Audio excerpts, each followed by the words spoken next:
Bum, bum, bum, bum, bum, bum, bum. You're listening to Tove, a podcast about the good place and Jewish ideas. Hey, it's John Spiro Savet. We've done a whole season of The Good Place on the podcast. And first of all, I want to say thank you for listening to us and hopefully laughing along with us while we learn something all together. Before we hear from a couple other people to mark the occasion, I wanted to take a few minutes myself, a quarter of the way through this project I've been thinking about for a long time. We always start a Tove episode light, so here's something kind of random. I'm not the first person to notice some resemblance between The Good Place and Gilligan's Island, which was, I think, the original sitcom built around a group of very different people thrown together, the prototype for Taxi and Cheers and Friends and The Good Place. Gilligan's Island was made in the 1960s, and my sister Ellen and I used to watch it after school in reruns in the 70s. For those of you who don't know it, I'll throw a link in the show notes. The characters on Gilligan's Island included a professor and a millionaire couple, as well as a boat skipper who wasn't all that commanding, and the central character, Gilligan, who is kind of the unlikely center of everything. Gilligan, Eleanor, both have 3 syllables and the same rhythm. I mean, obviously. Anyway, listen to this piece of the theme from Gilligan's Island and tell me it wasn't somehow unconsciously the inspiration for the Good Place theme music. With Gilligan, a skipper too.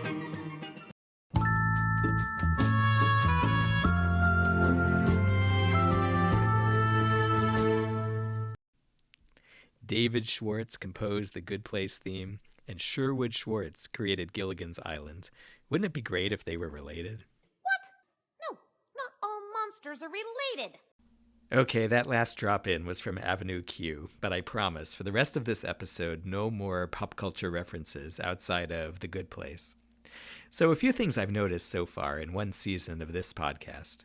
First, a scoreboard update. Of the 7 of us who have been on the podcast so far, 4 said we are most like Chidi, and 1 each said Janet, Michael, and Tahani. No Eleanors and no Jasons yet. And as for who we wish we could be more like, there was a tie at the top, 2 each for Eleanor and Michael, and then 1 Janet, 1 Michael, and 1 Jason. So now you can settle up any bets you made at the start of season 1. We'll keep asking these questions to first-time co-hosts, and each of us who come back will get a chance in Season 2 to update our answers, so you can start making your Season 2 predictions now. Another thing is, I have come to really appreciate Jason Mendoza. I think in my last watch of the series, he really started to grow on me late in Season 2, and especially in Season 3. But already in Chapter 4 of this first season, I was captivated by some of Jason's words and the clarity and idealism the writers give him that none of the other characters have, wrapped, of course, in his being such a goofball.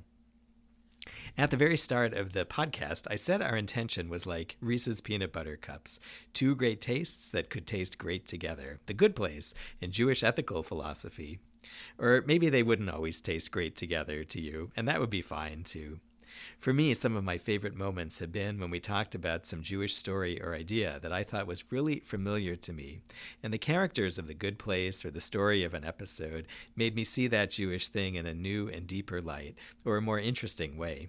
Great conversation partners like my co-hosts bring that out in the tradition and in myself. Also, Reese's Peanut Butter Cups shouldn't be your whole meal, and I hope it's been clear that we never think we're saying everything there is to say about any idea we bring up in Judaism or philosophy. We're here to give those things a sweet taste and maybe help you build your ethical vocabulary or your Jewish vocabulary, or pique your interest in diving deeper.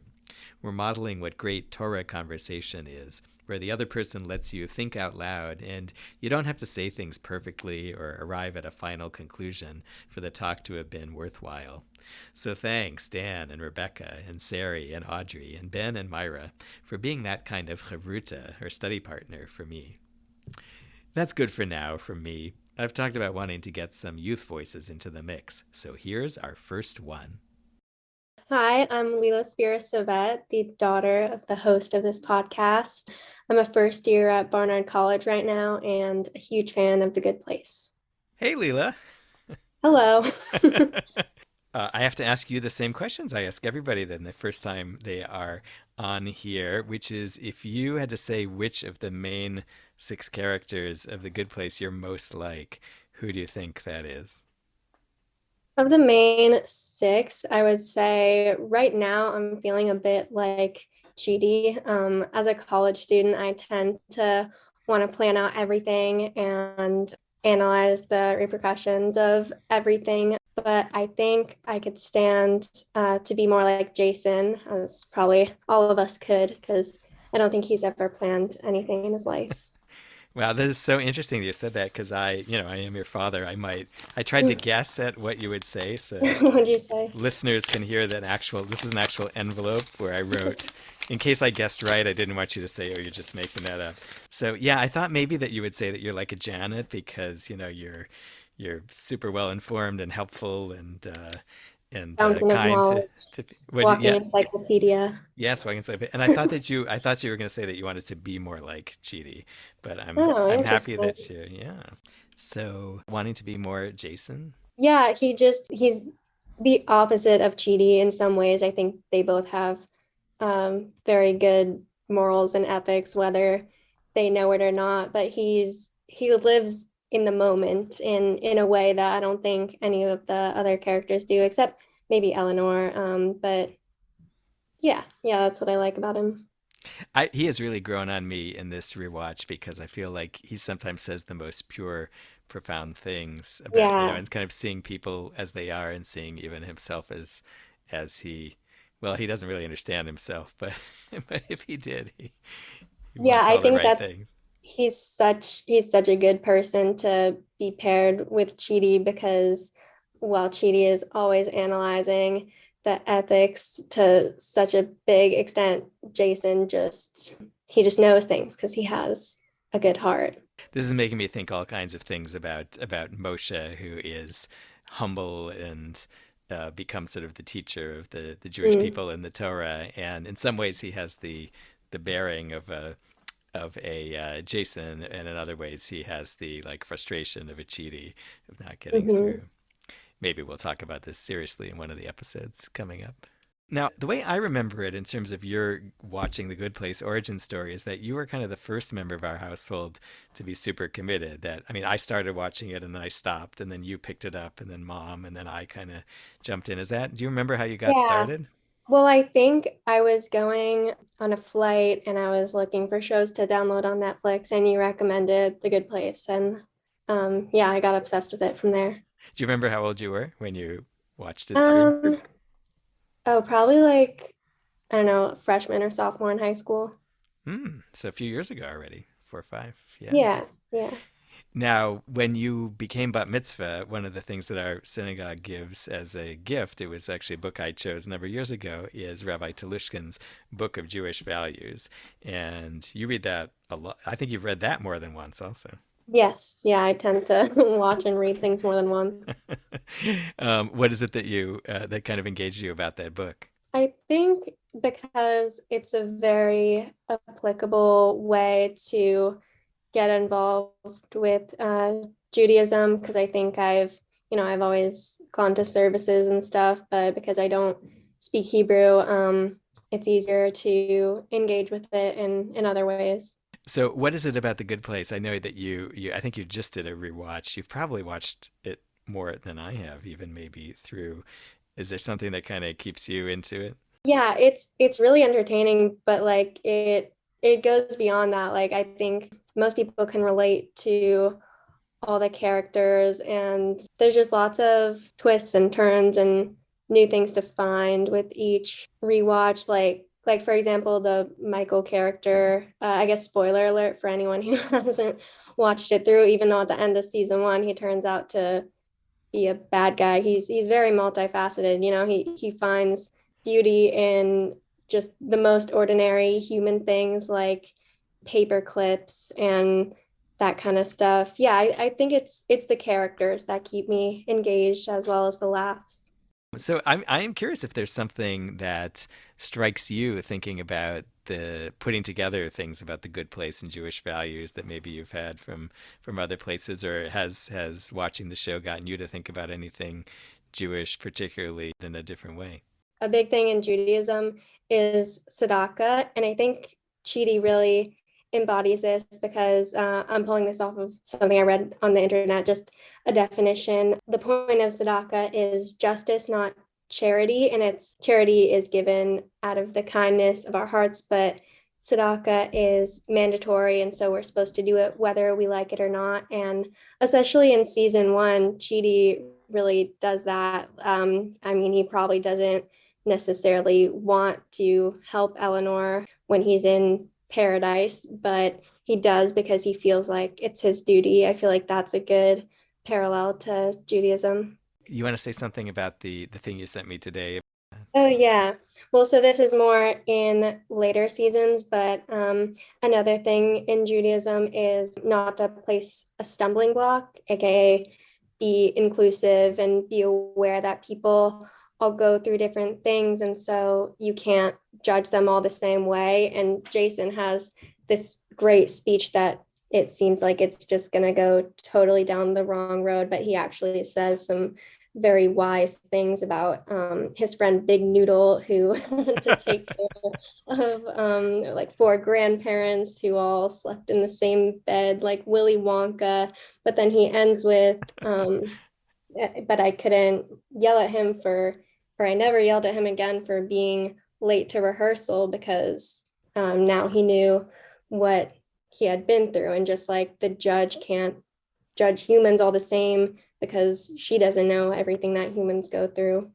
I love that connection. I wouldn't have made that. I was just teaching a couple of weeks ago about the idea of a stumbling block before the blind, and I didn't really think to put it in terms of that application that different people have different stumbling or different, Mhm. so to speak, blindnesses or blind spots or things that they could, different people have different things they could stumble over, and that's what that teaching is. See, this is why it's good for me. I learn new dimensions of things I had learned before by relating it to something that happens on the show. Mhm. Any favorite kind of episodes or lines? I love, yeah, I love anything with Maya Rudolph's character, the judge. She has just so many great lines. There was one I was reading the other day. She said she has such a boring name, Jen, because she was named after the only thing that was in existence when she was born, hydrogen. So that's so funny. Is there any episode, maybe particularly in season 1, that you feel best embodies a Jewish value or idea? Wow. I don't know if there's an episode that especially embodies, but I think I found it really interesting to talk in the course of the season of the podcast so far about motivation. So, chapter 11 is all about that. It's called What's My Motivation? And I think the question of kind of how we measure ourselves against an absolute scale or against a relative scale that's just ourselves, which is very much kind of what 4 and 5 are about. But I think it kind of loops back in some of the later episodes of the season too.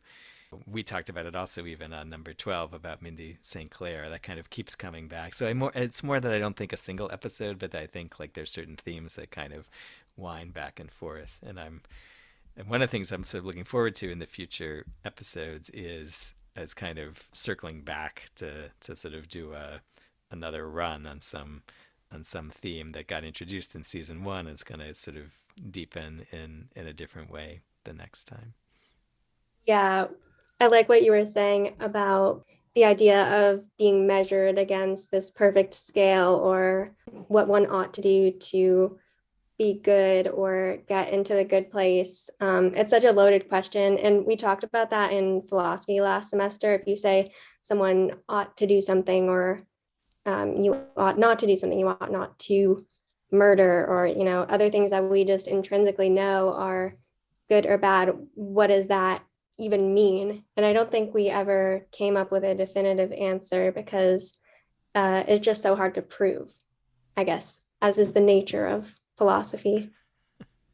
Well, thanks for hopping on with me and sharing some reflections. It's just fun. Hope we'll do it again sometime, and talk to you soon, Leela. Bye-bye. Bye. Well, thank you, Leela Spirasavet. And now a few end-of-the-year reflections from multiple-time co-host Dan Ross. Hi, This is Dan Ross, and I'm really excited to reflect on this first season of Tov and our wonderful conversations about the good place and Jewish ideas. And thank you so much to John for putting together this amazing, amazing project. And so one thing that I wanted to share is that over the course of our review of this first season together, I have really grown to appreciate it in a way that I didn't before. After listening to my fellow podcast co-hosts with John, Jason as a character. I first really thought of Jason as a character who was there to provide comic relief. And now I have really grown to understand how his sweetness and earnestness are instrumental towards the team. I'm putting team in air quotes that you can't see, coming together. And it really makes me think about this midrash on the book of Leviticus about the 4 species of Sukkot. So when we talk about the 4 species of Sukkot, we're talking about the etrog, the lulav, the myrtle, and the willow. And what the rabbis say is that the etrog has taste and smell, which represents Jewish people who have both Torah and good deeds. The palm frond of the date palm, when they think about a date, it has taste but no smell, which represents Jews who have Torah but no good deeds. The myrtle has smell and no taste, which represents Jews who have good deeds but no Torah. And the willow has neither taste nor smell, and so it represents Jews that have neither good deeds nor Torah.